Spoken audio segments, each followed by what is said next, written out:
kembali lagi di YouTube channel aku, Desi Aprianti. Kemarin aku udah jelasin tentang kegawatan darurat, triase, BHD, shock, trauma dada, sama trauma abdomen. Kali ini aku akan jelasin tentang trauma kepala.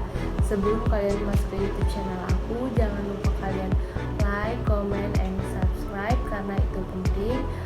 Baiklah, jadi cedera otak dan cedera kepala itu sangat berhubungan, di mana cedera kepala itu mempunyai gejala seperti laserasi atau deformitas, sedangkan traumatic brain injury atau TBI itu yang menunjukkan keutuhan dari neurologis. Jadi trauma kepala adalah sebuah gangguan trauma mekanik yang disebabkan oleh trauma tumpul atau trauma tajam secara tidak langsung ataupun langsung. Jika hal ini tidak ditangani dengan segera, maka bisa mengakibatkan kematian pada pasien. Akibat terjadinya trauma tembus atau trauma tumpul, maka pasien akan mengalami gangguan neurologis, di mana itu seperti gangguan fisik, gangguan kognitif, dan gangguan psikososial pada pasien itu secara permanen atau temporer. Di sini pun cedera kepala itu terbagi menjadi dua, yaitu di mana terjadinya kerusakan otak primer dan kerusakan otak sekunder, di mana kerusakan primer ini yang diakibatkan oleh kerusakan vokal atau kerusakan menyeluruh pada otak, sedangkan kerusakan otak sekunder ini disebabkan karena seperti hipoksia, hipovolemi, iskemik, atau peningkatan intrakarnial. Adapun di sini adapun penyebab terjadinya cedera tumpul ataupun tajam, yang pertama itu di mana pasien itu mengalami jatuh dari motor, kecelakaan, terus dari tembakan atau tusukan atau penyerangan dari seseorang. Selanjutnya itu klasifikasi trauma kepala itu ada dua, yaitu mekanisme, di mana mekanisme ini karena ada dua, yaitu trauma tumpul dan trauma tajam, di mana trauma tumpul itu contohnya seperti akibat terjadinya benturan atau pukulan secara langsung kepada pasien. Nah, seperti kecelakaan motor atau terjatuh atau adanya penyerangan. Sedangkan pada jika trauma tusuk ini disebabkan karena tusukan atau tembakan secara langsung kepada pasien.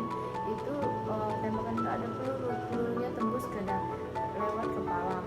Sedangkan setelah itu yang kedua itu beratnya cedera, di mana beratnya cedera trauma kepala ini ada tiga. Yang pertama itu ringan, sedang, dan berat, di mana kita bisa mengetahui berat, ringan, sedang ini dengan menggunakan pemeriksaan kesadaran pada pasien, yaitu dengan menggunakan standar GCS.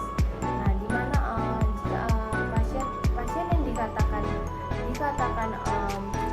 ringan itu GCS-nya 14 sampai 15, sedangkan pasien dikatakan sedang GCS-nya 9 sampai 13. Sedangkan jika pasien yang dikatakan itu berat, sangat berat, itu di GCS-nya itu 3 sampai 8. Nah, setelah ini adapun pemeriksaan fisik yang dilakukan pada pasien yang mengalami trauma kepala. Yang pertama itu kita melakukan disability, yaitu disability itu pemeriksaan neurologis pada pasien, di mana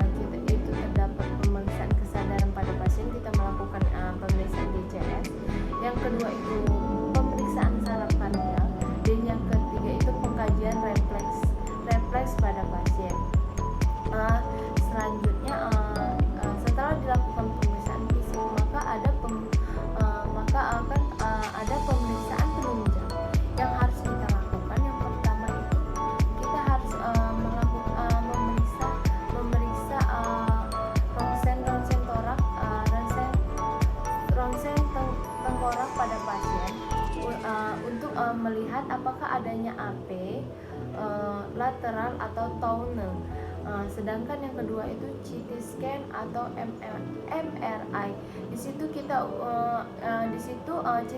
CT scan dan MRI itu menunjukkan apakah adanya hematoma atau adanya kontusio. Nah, terus yang terakhir itu kita melakukan pemeriksaan PET atau STEP. Setelah kita melakukan pemeriksaan penunjang, maka di sini kita bisa melakukan pemberian farmakologi pada pasien tersebut.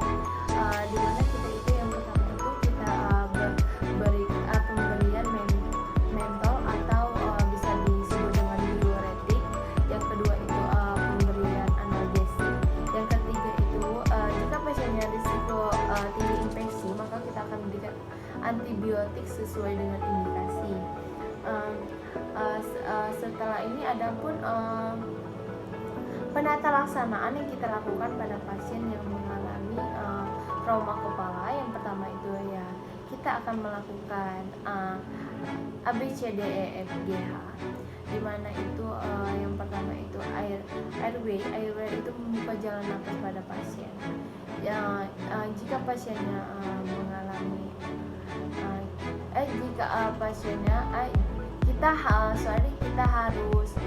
kita harus melakukan pembukaan jalan nafas pada pasien. Kita lihat di dalam mulutnya apakah ada darah atau cairan atau patah gigi. Nah, jadi kita harus lakukan dan lihat GCS-nya berapa. Setelah itu breathing, di mana breathing ini kita menghitung frekuensi napasnya, pola napasnya. Nah, setelah ini sirkulasi, kita lihat tadi pada pasien itu seberapa. Terus yang selanjutnya itu disability, di mana disability sama seperti yang tadi itu pemeriksaan kesadaran pada pasien atau pemeriksaan neurologis. Di mana pemeriksaan neurologis itu ada pemeriksaan kesadaran pasien, GCS, pemeriksaan di mana GCS ini terdiri dari 3, itu respon motorik, verbal, sama terus pemeriksaan pupil